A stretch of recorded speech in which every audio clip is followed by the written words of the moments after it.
तो BTTH के एक और नोबल एक्सप्लेनेशन में आपका स्वागत है। हमने लास्ट पार्ट में देखा कैसे जियान अपना जलवा चारों तरफ फैला देता है और जियान को देख के सारी की सारी जियान एकेडमी की लड़कियां तो एकदम पागल हो गई थी। और वहीं पे बात करिए डीमन फ्लेम वैली की, तो उन सबके चेहरे तो एक ब्लैक होल की तरह डार्क हो गए थे क्योंकि जियान ने एक ही एक्सचेंज में शेजैन को हरा दिया था। तभी शेजैन पूछता है जियान से कि तुम कौन हो, जिसका आंसर करते हुए जियान कहता है शाओगेट जियान। और इस नाम को सुनने के बाद तुरंत ही शेजैन का हम एक्सप्रेशन चेंज होते हुए देखते हैं क्योंकि यहाँ पे भले ही और लोगों को ये नाम काफी ज्यादा फॉरेन लगे, लेकिन शेजैन इस नाम से काफी ज्यादा फेमिलियर था क्योंकि ये नाम था शाओगेट के फाउंडर का, जो कि कुछ समय पहले ब्लैक कॉर्नर रीजन में काफी ज्यादा फेमस हो गया था। अब भले ये नाम पिछले 2 सालों से कहीं सुनाई नहीं दिया हो, लेकिन फिर भी ब्लैक कॉर्नर रीजन के कई एक्सपर्ट इस नाम को हमेशा याद रखते थे। और स्पेशली बात करिए डीमन फ्लेम वैली की, तो उसमें तो कई ऐसे मेंबर्स थे जिन्हें जियान ने मार मार के भगाया है। इस वजह से जियान की इमेज तो उनके दिमाग में बिल्कुल छपी हुई थी। शेजैन अपने मुंह से ब्लड को पहुंचते हुए कहता है कि ये लड़का तो काफी टाइम से डिसअपियर हो गया था, अब इसके यहाँ पे अचानक आने का क्या मतलब है, क्योंकि जियान यहाँ पे बिल्कुल भी छोटी डील नहीं थी। आफ्टर ऑल जियान ने हानफेंग को मार दिया था, जो कि उस समय आधा दोजोंग बन चुका था और जियान के वापस आने की वजह से डीमन फ्लेम वैली फिर से बड़ी मुसीबत में पड़ने वाली है। और जब ये सब बातें शेजैन सोचता है तो उसके दिमाग में यहाँ से विड्रॉ करने का एक ख्याल भी आता है, क्योंकि 2 साल पहले जियान की स्ट्रेंथ ऑलरेडी उस लेवल पे थी जहाँ पे वो हानफेंग को मार सकता था। तो अब 2 साल बाद जियान किस लेवल पे होगा इस बारे में सोचने की जरूरत भी नहीं है। और ये बात शेजैन समझ चुका था कि आज वो जियान को नहीं रोक पाएगा। और जब ये थॉट उसके दिमाग में आता है तो उसकी फाइटिंग स्पिरिट वहीं पे डिस्पर्स हो जाती है, जिसके बाद हम देखते हैं उसे स्टूडेंट्स की तरफ शूट होते हुए, क्योंकि उसे पता था कि जियान से इतनी आसानी से भागना बिल्कुल पॉसिबल नहीं है। तो इस वजह से हॉस्टेजेस लेने के अलावा उसके पास कोई ऑप्शन रह नहीं गया था। शेजैन के इस एक्शन को देख के सारे स्टूडेंट्स बहुत ज्यादा डर जाते हैं, क्योंकि इन बच्चों की स्ट्रेंथ शेजैन से काफी ज्यादा कम थी और इस बात की तो हमें कंपैरिजन करने की जरूरत भी नहीं है। और जब वो सब सोच ही रहे थे तभी शेजैन उनके सामने अपीयर होता है, पर जब वो उन स्टूडेंट्स के बीच में घुसने ही वाला था तभी जियान भी किसी भूत की तरह उसके सामने प्रकट हो जाता है। अब यहाँ पे शेजैन को सरप्राइज फील करने का टाइम नहीं था, क्योंकि एक बहुत ज्यादा हॉट वेव को लेके जियान की हेवनली फ्लेम उसके सर की तरफ आगे बढ़ रही थी। जियान की इतनी खतरनाक स्पीड को देख के शेजैन के दिल ने तो धड़कना ही बंद कर दिया था। वो अपनी पूरी ताकत लगा के वैली के एंट्रेंस की तरफ भागने की कोशिश करता है। जियान को डिस्ट्रैक्ट करने के लिए वो साथ में डीमन फ्लेम वैली के वॉरियर्स को जियान के ऊपर अटैक करने के लिए ऑर्डर भी देता है। ये सुन के पहले तो वो दोनों एक्सपर्ट एक दूसरे को देखने लगते हैं, पर डीमन फ्लेम वैली के रूल्स काफी ज्यादा स्ट्रिक्ट थे और इस वजह से वो अपने सीनियर का ऑर्डर बिल्कुल भी निग्लेक्ट नहीं कर सकते। हम देखते हैं उन दोनों को जियान की तरफ आगे बढ़ते हुए। तभी हमारा ध्यान जाता है जियान पे, जो शायू और बाकी के लोगों से कहता है कि तुम लोग थोड़ा सा पीछे हट जाओ, जिसके बाद जियान अब और भी ज्यादा हेजिटेट नहीं करता। हम उसके पैर के पास एक सिल्वर ग्लो को फ्लैश होते हुए देखते हैं, जिसके बाद हमें दिखाई देती हैं कई सारी आफ्टर इमेजेस और जियान ट्रांसफॉर्म हो गया था एक ब्लरी लाइन में, जो कि उन 2 वांग एक्सपर्ट के सामने प्रकट हो जाता है। अब भले ही उन लोगों ने दूर से जियान की स्पीड को इतने अच्छे से जज नहीं किया हो, लेकिन जब जियान इस तरीके से उनके सामने अपीयर होता है तो उन दोनों के एक्सप्रेशन चेंज हो गए थे, लेकिन उनका रिएक्शन भी काफी ज्यादा तेज था। हम देखते हैं उन दोनों को अपनी सोर्ड का इस्तेमाल करते हुए, जो कि जियान के थ्रोट की तरफ आगे बढ़ रही थी, लेकिन जियान की आंखें तो बिल्कुल इंडिफरेंट थी। इन दोनों एक्सपर्ट को खुद से इनिशिएटिव लेते हुए देख जियान के फेस पे कोल्ड स्माइल अपीयर होती है। हम देखते हैं जियान को अपनी हैवी ज़ोन रूलर को घुमाते हुए, जिसके बाद हमें सुनाई देता है क्लैंग साउंड। अब उन दोनों के वो कमजोर वेपन्स जियान का सामना कैसे कर सकते थे। जैसे ही जियान की हैवी ज़ोन रूलर उन दोनों के वेपन्स में कोलाइड होती है, हम उन दोनों तलवारों को बड़ी आसानी से टूटते हुए देखते हैं, जिसके बाद बची हुई फोर्स उन दोनों की बॉडी में एंटर कर जाती है। फिर होना क्या था, हमें उनकी हड्डियों के टूटने की आवाजें आती हैं और साथ में वो दोनों अपने मुंह से ब्लड की पिचकारी मार रहे थे, बोलो जवा केसरी। तभी हमारा ध्यान जाता है एक 2 वांग वॉरियर पे, जो कि इस इम्पैक्ट की वजह से काफी ज्यादा स्पीड से पीछे माउंटेन वॉल की तरफ चला जा रहा था, जिसके बाद एक बैंग साउंड के साथ हम उसके सर को वाटरमेलन की तरह फटते हुए देखते हैं। एक स्ट्राइक, यहाँ पे बस एक स्ट्राइक लगी थी जियान को एक 2 वांग लेवल के वॉरियर का काम तमाम करने में। जियान की इतनी भयानक पावर को देख के जो अगला 2 वांग वॉरियर बचा हुआ था उसकी तो वहाँ पे तुम समझ रहे हो ना। अब वो क्लियरली समझ तो चुका ही था कि वो जियान के सामने कुछ भी नहीं है। इस वजह से वो फटाक से अपनी दुखी विंग्स को ओपन करता है और भागने की कोशिश करने लगता है, लेकिन जब उसने अपने विंग्स को फ्लैप ही किया था तभी उसकी बॉडी का टेम्परेचर अचानक से राइज होने लगा था, जिसके बाद उसे दिखाई देती है एक छोटी सी ग्रीन कलर की फ्लेम, जो कि तुरंत ही एक भयानक रूप धारण कर लेती है और हम देखते हैं उसे ग्रीन कलर की फ्लेम में कवर होते हुए, जिसके बाद जियान एकेडमी के स्टूडेंट्स ऐसा सीन देखते हैं जिसे वो अपनी लाइफ में कभी नहीं भूल पाएंगे, क्योंकि अभी उनके सामने एक 2 वांग लेवल का वॉरियर जलने की वजह से चिल्ला रहा था। और जब डीमन फ्लेम वैली के बचे हुए वॉरियर इस आवाज को सुनते हैं तो उनके बैक में एक चिल फैल चुकी थी। अब खैर इसकी आवाजें ही बस कुछ ही सेकंड्स के लिए लास्ट करती हैं, क्योंकि अब ये बिल्कुल एक चारकोल बन चुका था जिसमें से काफी ज्यादा जलने की स्मेल बाहर आ रही थी। हम उस चारकोल को कई लोगों के सामने नीचे गिरते हुए देखते हैं। ये देख के डीमन फ्लेम वैली के सारे वॉरियर्स के पसीने छूट जाते हैं। अब वो जब जियान को देख रहे थे तो हम उनकी आंखों में एक हॉरिफाइड एक्सप्रेशन देख सकते हैं, जिसके तुरंत बाद वो लोग यहाँ से भागने का फैसला लेते हैं, क्योंकि उनके लिए इससे आगे फाइट करने का कोई मतलब नहीं है। ये उन्हें भी पता था कि वो बस एक सैक्रिफाइस के रूप में यूज करे गए हैं, लेकिन हमारे जियान ने तो पहले ही कहा था कि आज यहाँ से कोई नहीं जाने वाला। हम देखते हैं उसकी उंगली पे एक इनविजिबल फ्लेम के क्लस्टर को अपीयर होता हुआ, और जैसे ही फॉलन हार्ट फ्लेम की फ्लक्चुएशंस फैलती हैं, जो अगले सीन में देखने वाले थे उससे सारे के सारे स्टूडेंट्स एकदम भौचक्के रह गए थे, क्योंकि जियान के एक इशारे पे वो सारे के सारे वॉरियर्स राख में बदलने शुरू हो जाते हैं। इन बंदों के बॉडी के एक्सप्लोजन को सुन के स्टूडेंट्स की बॉडीज में गूज़बम्स आ रहे थे, क्योंकि क्योंकि इससे पहले इस तरीके के किलिंग मेथड के बारे में इन लोगों ने कभी नहीं सुना था। जिसके बाद इस वैली से हमें करीब 10 मिनट तक एक्सप्लोजन्स के साउंड आते रहते हैं और 10 मिनट के बाद डीमन फ्लेम वैली के सारे वॉरियर्स एशेस में कन्वर्ट हो चुके थे। तभी हमारा ध्यान जाता है जियान पे, जो कि अपने हाथ पैर झाड़ने के बाद अपनी हेवी ज़ोन रूलर को अपनी स्टोरेज रिंग में रख लेता है। फिर हम देखते हैं उसे एक स्माइल के साथ वो हाउ की तरफ देखते हुए, और जियान की ये स्माइल दी के सारे स्टूडेंट्स के फेस पे एक स्माइल आ जाती है। हम सारी की सारी यंग लेडीज को एक दूसरे की हालत को पूछते हुए देखते हैं। ऑफ कोर्स उनमें से कई लोग जियान की तरफ चुपके देख भी रहे थे और अब इन बच्चों के हंसने की आवाज से ये वैली काफी ज्यादा लाइवली हो गई थी। हमें यहाँ पे ये तो क्लियरली समझ में आ ही जाता है कि ये यंग लेडीज जियान में काफी ज्यादा इंटरेस्ट रखती हैं, क्योंकि जियान इनके सामने एक हीरो की तरह पेयर हुआ था, जिसके अभी तक इन लोगों ने जियान अकेडमी में बस किस्से सुन रखे थे। तभी हमारा ध्यान जाता है वो हाउ पे, जो कि जियान की तरफ सर हिला के कहता है कि वो बंदा भाग गया, क्योंकि जब तक जियान ने इन बंदों को फिनिश किया था, शेजन अपनी 2 हुआंग की स्ट्रेंथ का फायदा उठा के भाग जाता है। वो हाउ की ये बात सुन के जियान हंसने लगता है। जियान कहता है कि तुम चिंता मत करो, वो कहीं नहीं भाग सकता, तुम पहले मुझे अपनी सिचुएशन के बारे में बताओ। इसका आंसर करते हुए वो हाउ कहता है कि मैं ठीक हूँ, तुम्हारी मेडिसिनल पिल खाने के बाद मैं अगले कुछ दिन में रिकवर हो जाऊंगा। तभी पीछे से एक आवाज आती है कि एल्डर वू आप कैसे हो, और हमें दिखाई देते हैं जिया, मादी और मोलिंग, जो कि उस माउंटेन वॉल से नीचे आ रहे थे। तभी वो हाउ की नजर भी जिया के ऊपर चली जाती है। वो हंसते हुए कहता है कि काफी ज्यादा अनएक्सपेक्टेड बात है कि तुम जिया को भी यहाँ पे ले आए हो। खैर ये सही भी है, क्योंकि फर्स्ट एल्डर ने जिया के बारे में काफी ज्यादा पूछा है। ये सुन के हमारी जिया अपना मुंह बनाने लगती है। वो कहती है कि ये बुड्ढा मेरे बारे में क्या पूछ रहा है, मुझे लगता है ये मुझसे बहुत ज्यादा हार्ड लेबर करवाने वाला है, क्योंकि इससे पहले मैं उसके साथ कई बार मेडिसिनल इंग्रेडिएंट्स को सर्च करने के लिए जा चुकी हूँ। अब खैर ये तो वही सिचुएशन है जहाँ पे तुम एक बार चाय बना दो तो फिर समझ जाना कि अगली बार से तुम्हें चाय बनानी पड़ेगी। जिया की ये बात सुन के वो हाउ थोड़ा सा एम्बेरेस्ड फील करता है। अब ऑफ कोर्स यहाँ पे हमारा वो हाउ भी जिया की आइडेंटिटी के बारे में जानता था, और टेक्निकली बात करिए तो जिया वो हाउ की सीनियर है। इस वजह से जिया के नखरे देखने के बाद ही वो हाउ कुछ कह नहीं सकता था। वो हाउ जियान से कहता है कि तुम्हारी स्ट्रेंथ तो ऑलरेडी 2 हुआंग पे पहुंच चुकी है ना। और जब वो हाउ के मुंह से ये शब्द निकलते हैं तो बाकी सारे लोग उसकी तरफ देखने लगते हैं, और जब जियान एक स्माइल के साथ हाँ बोल देता है तो कई लोगों की तो बिल्कुल हवा टाइट हो जाती है, क्योंकि ये सारे के सारे बच्चे एक दिन 2 हुआंग बनने के सपने देख रहे होते हैं। लेकिन जियान ने बस इतनी उम्र में 2 हुआंग लेवल को ऑलरेडी अचीव कर लिया है। इस वजह से कई लोग तो अंदर से काफी ज्यादा एनवियस फील कर रहे थे। तभी हमारा ध्यान जाता है मोलिंग पे, जो कि अपनी सहेलियों के साथ गॉसिप करना शुरू कर देती है, और साथ ही में एक स्माइल के साथ वो कभी कभी जियान की तरफ देख भी लेती थी। अब इन सारी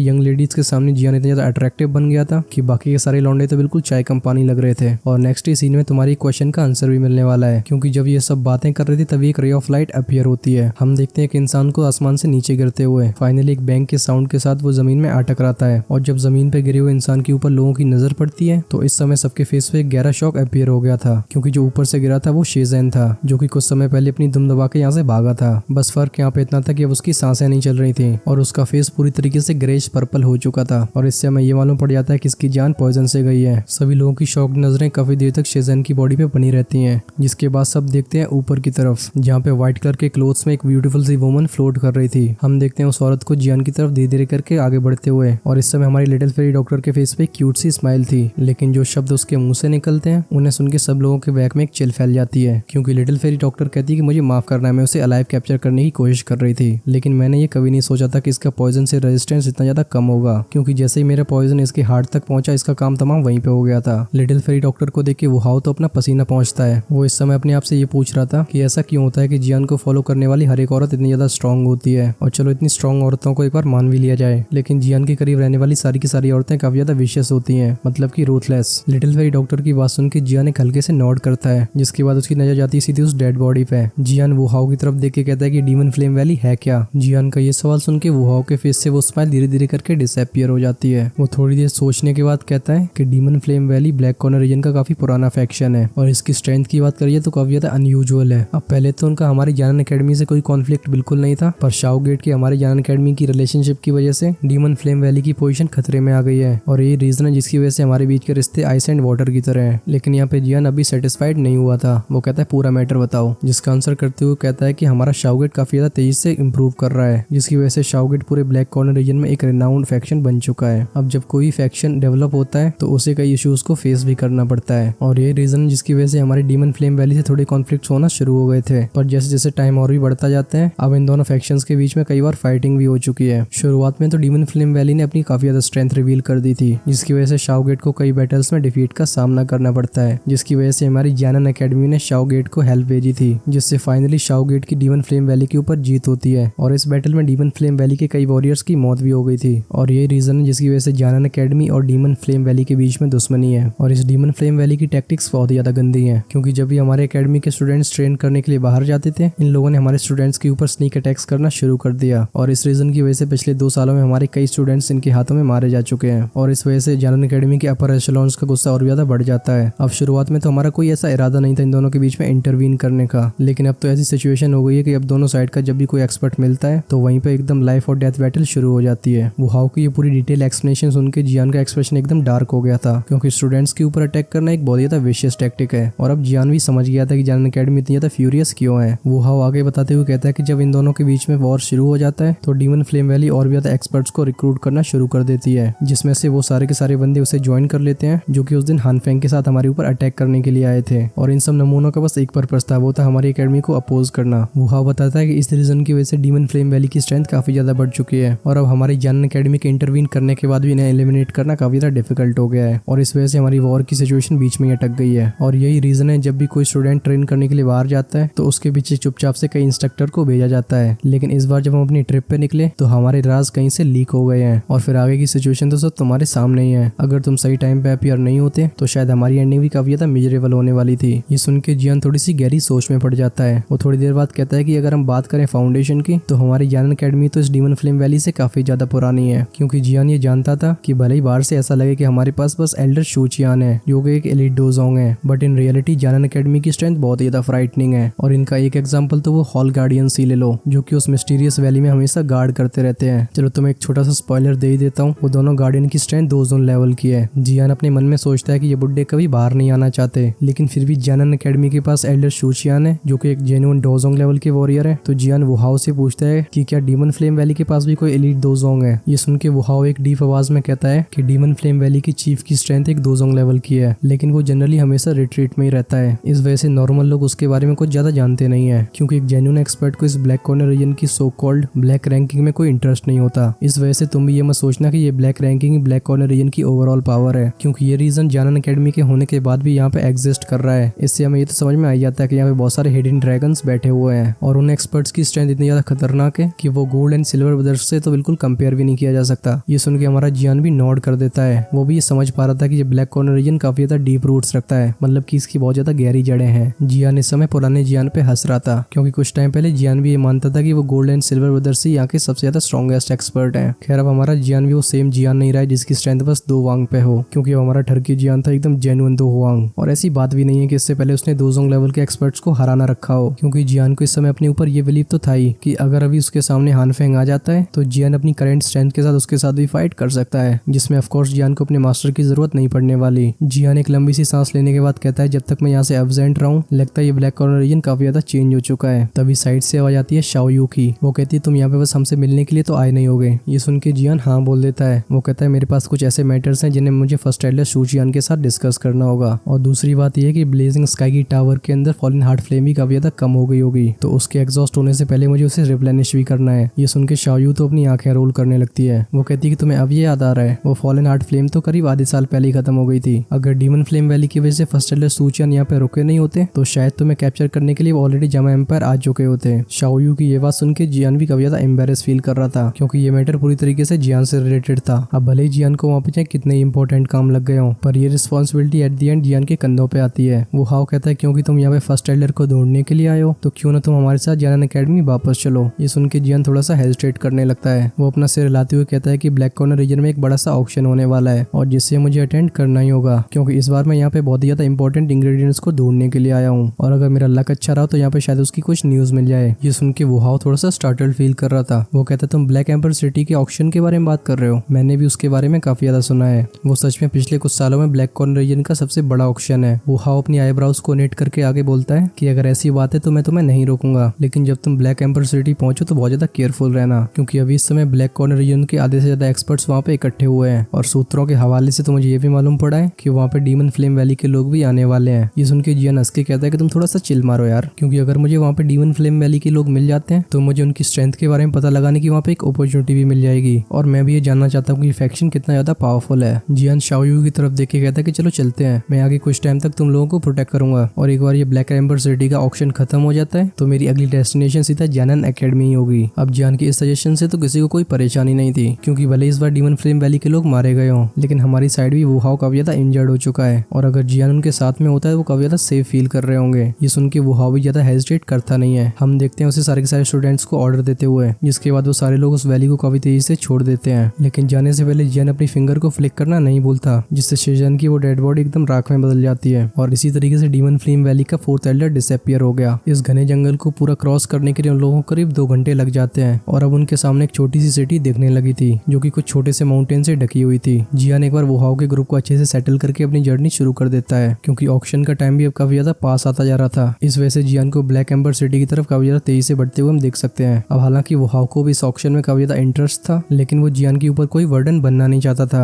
इस रीजन से वुहाओ चुपचाप वहीं पे रुक जाता है। आफ्टर ऑल इस समय ब्लैक एम्बर सिटी काफी ज्यादा कियोटिक थी और यहाँ पे हर तरीके के लोग फैले हुए थे। अगर किसी के साथ कोई एक्सीडेंट हो जाता है तो फिर उस व्यक्ति को ढूंढना तो बहुत ही ज्यादा डिफिकल्ट है। इस वजह से वो सारे के सारे स्टूडेंट्स पीछे ही रुक जाते हैं। अब वो यहाँ पर जानन अकेडमी की हेल्प आने का बस इंतजार कर सकते थे, जिससे बचे हुए स्टूडेंट्स वापस जा सकें। जब तक वुहाओ अपनी रिस्पॉन्सिबिलिटी को देख के काफी ज्यादा परेशान हो रहा था, तब तक जियान का ग्रुप इस सिटी से बाहर जा चुका था और इस समय ये लोग पूरी ताकत का इस्तेमाल करके ब्लैक एम्बर सिटी की तरफ उड़ के जा रहे थे। और नॉन स्टॉप 1 दिन के ट्रेवल के बाद वो ब्लैक एम्बर सिटी के पास पहुंच जाते हैं। अब जैसे जैसे ब्लैक एम्बर सिटी जियान के पास आते जा रही थी, जियान ये नोटिस करता है कि लोगों का फ्लो और भी ज्यादा बढ़ता जा रहा है। क्लियरली ये सारे के सारे लोग भी वहाँ पे ऑक्शन की वजह से जा रहे थे। अब क्लियरली यहाँ पे जितने ज्यादा लोग इकट्ठे होते जा रहे हैं, इस वजह से किसी भी नई कॉन्फ्लिक्ट के क्रिएट होने के चांसेस और भी ज्यादा बढ़ते जाते हैं। शुरू में इतने सारे लोगों को देख के लिटिल फेरी डॉक्टर भी थोड़ा सा सरप्राइज फील करती है, लेकिन थोड़ी देर बाद वो जियान और जिया की तरह इन्हें इग्नोर करना सीख गई थी। और अब इन तीनों को ट्रैवल करते करते इवनिंग हो चुकी थी और अब जियान का ग्रुप सामने ब्लैक एम्बर सिटी की आउटलाइन को भी देख सकता था। तभी हमारा ध्यान जाता है जियान पे, जो एक लंबी सी चट्टान पे खड़ा हुआ था और इस समय वो एक शॉक के साथ उस सिटी की वॉल को देख रहा था। जियान कहता है सच में इस ब्लैक एम्बर सिटी ने एम्पर नाम को बिल्कुल भी वेस्ट नहीं आने दिया, क्योंकि सामने की भयानक सिटी वॉल बहुत ही ज्यादा खतरनाक फीलिंग दे रही थी और स्पेशली बहुत ही ज्यादा कम सनलाइट रह गई थी, तो इस वजह से ये सिटी वॉल एक मिरर की तरह बिहेव करती है, जिससे हम सनलाइट के हल्के ग्लो को रिफ्लेक्ट होते हुए देख सकते हैं। तो अब जियान का ग्रुप ब्लैक एम्बर सिटी में एंटर करके अब क्या क्या नए कांड करने वाला है, ये हम जानेंगे नेक्स्ट एपिसोड में। और आपको ये वाली एक्सप्लेनेशन कैसी लगी कमेंट्स में जरूर बताना, और अगर मेरे लिए तुम्हारे पास कोई सजेशन है तो उसे शेयर करना बिल्कुल मत भूलना। तुम हेल गार्डन को पहली बार विजिट कर रहे हो तो इस चैनल को सब्सक्राइब करके हेल गार्डन फैमिली का पार्ट बन सकते हो, जिससे फ्यूचर में ऐसे मजेदार वीडियोस की नोटिफिकेशन तुम्हें सबसे पहले मिल सके। और अगर इससे पिछले वाला एपिसोड तुमने नहीं देखा है तो लेफ्ट साइड में क्लिक करके देख सकते हो, और जैसे नेक्स्ट एपिसोड रिलीज होता है मैं आपको राइट साइड में अवेलेबल करवा दूंगा। तब तक के लिए अपने आसपास सफाई रखो। Take care, good bye.